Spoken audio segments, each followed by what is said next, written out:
Good morning, watch nerds. Have you ever had the opportunity to buy a watch at an incredible price, not actually knowing what you're going to do with it when you get it? Well, I just have. I won this on an eBay auction, but I'm not actually going to tell you what I paid. But what I will do is tell you how much they are new and direct. Well, they come out of and are assembled in the USA, and they're $500. In the UK, that's about £400, but when you add duty to that, you're up to £500. I'll give you a link to the site below. Now, I actually own a grey version of this watch with an Explorer dial.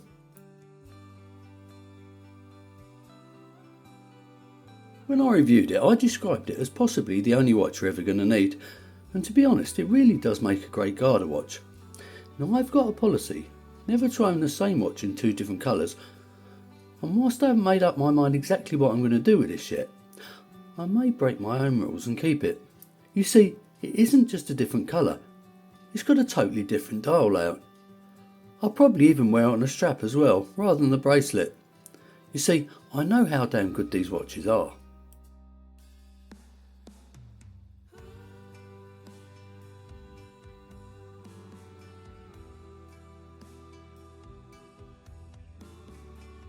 And like I said when I reviewed the grey version of this watch, the packaging is absolutely premium. It's a 2-watch travel case. Inside is a separate wallet with the instructions and warranty. And have a look at this. This is my watch of the day. It's one of my 2 luxury branded watches. It's the Tudor Black Bay 36. So let's have a look at the dimensions, and I can tell you I think they're just about perfect for a field watch. Now, these are my measurements. The case is 37.9mm, the lug width is 20mm, the depth is 11mm, which includes a domed sapphire crystal with AR coating, and the lug to lug is 45.5mm. On this bracelet it weighs in at about 117 grams. Now, in my opinion, it weighs a little bit smaller than the dimensions indicate. Here is a picture of it next to my Steinhardt Marine 38.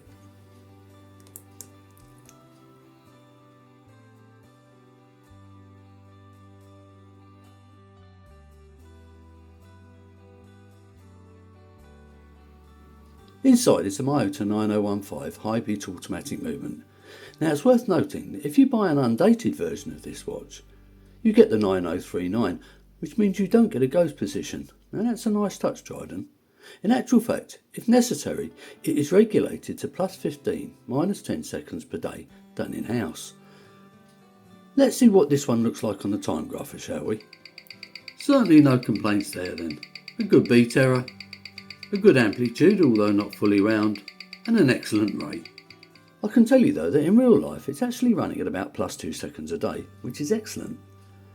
As you probably know, the movement hacks it hand winds and is renowned for its reliability. I can't tell you how many watches I've had with this calibre inside, and I've never had an issue. I have heard people moan about its unidirectional rotor being a little bit noisy, but in all honesty, when it's on the wrist, I've never noticed. The crown is one of my favourite parts of the watch. Firstly, have a look at how well knurled it is. It's signed. It screws down to aid its 100 metres of claim water resistance, and at 6.5mm, it's really easy to use.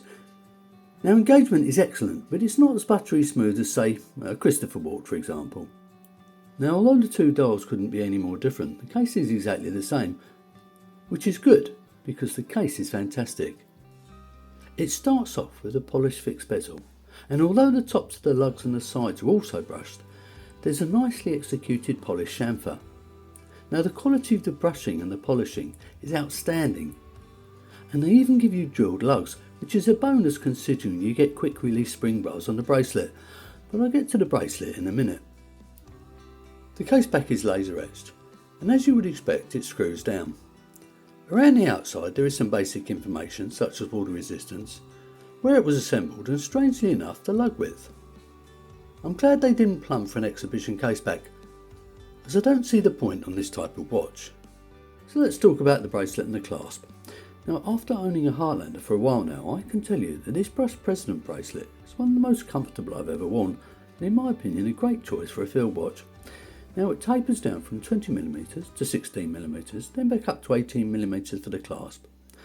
Now the solid female end links fit perfectly to the case, and as mentioned earlier, it's got quick release spring bars. It's got screw pins for adjustment, which means adjusting this bracelet was actually a piece of cake. Clasp isn't anything special, but nonetheless it's okay. Now the mechanism is milled, and I think the shell is also, but I'm not quite sure. It's got 4 micro adjustments, which is plenty. It's brushed and polished, as well as being signed. All in all, the combination of the bracelet and the clasp really are very good.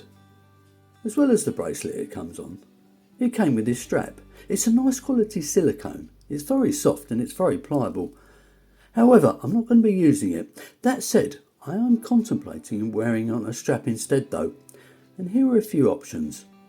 Let me know what you think in the column below.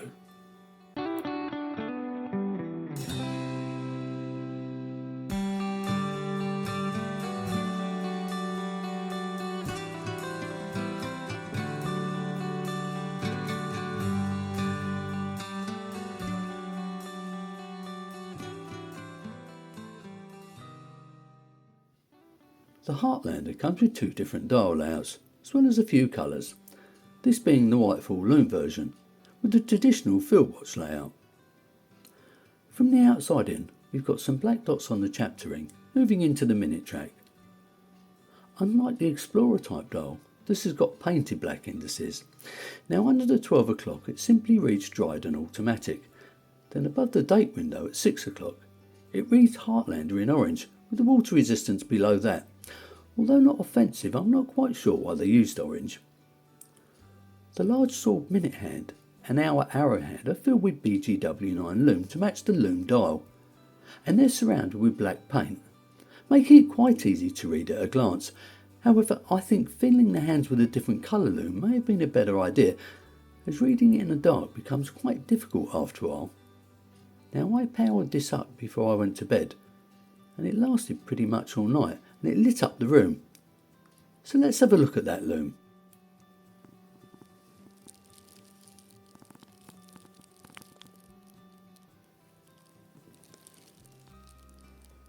So what do I think of the Dryden Heartlander full Lume version? Well, as I already own a Heartlander, I suppose it's pretty obvious that I must rate it, and I do of course.